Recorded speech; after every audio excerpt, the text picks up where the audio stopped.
We have to admit to ourselves, as many have, that our current tax structure is strangling us. It just is. Frankly, we are beyond our capacity to provide the current city services level, and yet citizens and businesses demand more of us every day. Between our 9 mil cap and our absolute property valuation freeze, our growth has been capped and frozen as well. And I will tell you this, a solid majority of citizens recognize it and understand the need for urgent change. That is why we have laid out a fair, sustainable new tax structure for a new day. I discussed this plan in the 2012 State of the City address, and it has been written about and discussed in editorials and forums for several years now. The proposal simply is, if you have the property tax freeze, you keep it. All new transfers do not vest in the freeze, but vest in a new system with an increased $20,000 homestead exemption tax break. It's time to thaw the freeze. The proposed new tax structure does not lift the current tax freeze. It honors the commitment we made to all those who currently have the freeze and allows them to keep it until they transfer their property. So saying that efforts to lift the freeze have failed twice previously and should not be tried again is simply a false narrative. This proposal has never been posed before, and it has never failed, and it will not fail. There is no way Columbus, Georgia should tax its citizens on property value they can prove they no longer own. But the freeze makes us do that. There is no way that this city should penalize a senior citizen who simply wants to downsize to a less valuable house. But the freeze makes us do that. There is no way Columbus should have a welcome strangers tax, which encourages newcomers to live beyond our county line. But that is exactly what the freeze is. There is no way that an owner of a house worth $80,000 should pay more in property taxes than an owner of a house worth many hundreds of thousands of dollars. But the freeze makes that our reality. Enough already. We can and we must do better. As I speak, some are thinking, as they did with the pension reform issue and the redevelopment district referendum and the supposed Columbus mayoral re-election curse, that this proposal is doomed from the start. Well, I will tell you this. I have run on this issue twice. I have been elected with significantly more than 60% of the vote twice. And we just finished a referendum wherein mischief makers tried their best to confuse the referendum opportunity with a fatalistic collapse of the freeze promise, and the citizens showed they knew better.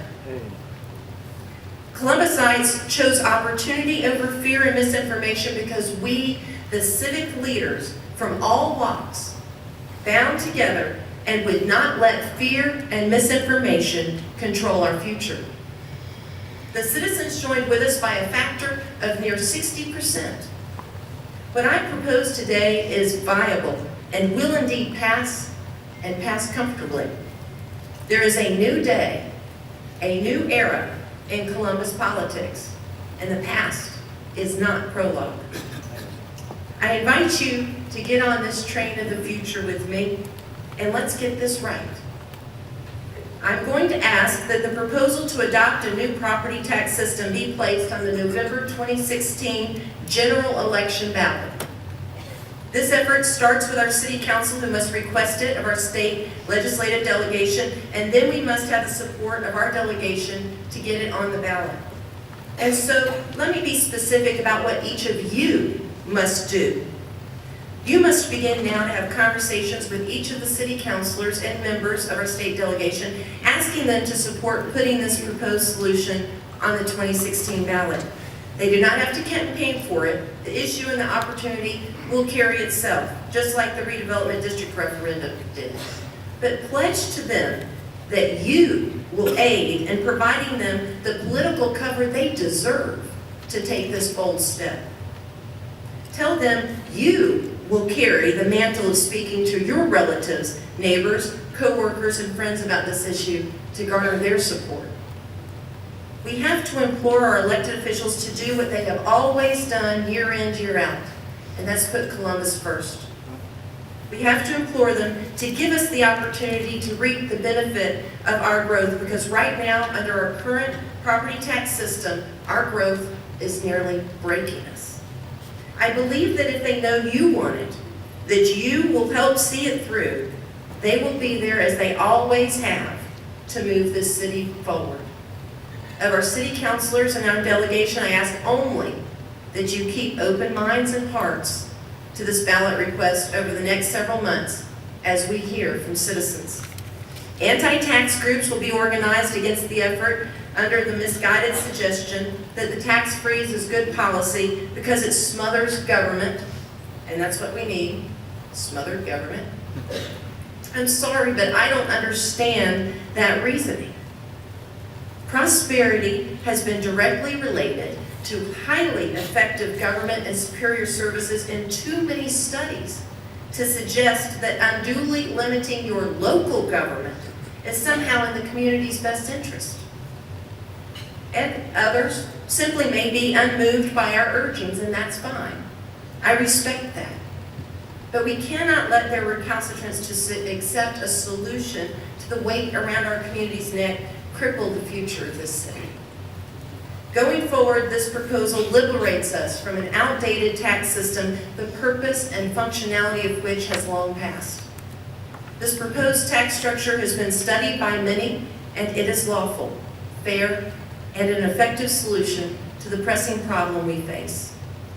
If you believe in democracy, then you believe in a community's opportunity to make decisions for their future. And we must insist that that opportunity be on the November 2016 ballot.